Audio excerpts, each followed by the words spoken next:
طائر العندليب هو طائر ينتمي إلى صائدة الذباب، منتشرا بكثرة في شمال إفريقيا وأوروبا وآسيا، وهو ذو بطن لونه بني فاتح أو رمادي، وظهره بني يميل إلى الحمرة. يعيش هذا الطائر في التشققات الموجودة في الأبنية، ويحب التعشيش بحافة الغابات أو المستنقعات، ويقوم ببناء عشه من القش.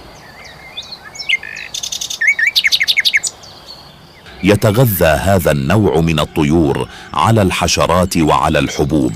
يمتاز الذكر بصوت عال ومتنوع التصفير، خاصة في موسم التكاثر، وبالرغم من أنه يغني طوال النهار فهو يغني بصورة غير عادية بالمساء، ويعتبر من بين أنواع الطيور المهاجرة بفصل الشتاء، لأنه طائر يفضل الأماكن الجافة والمشمسة.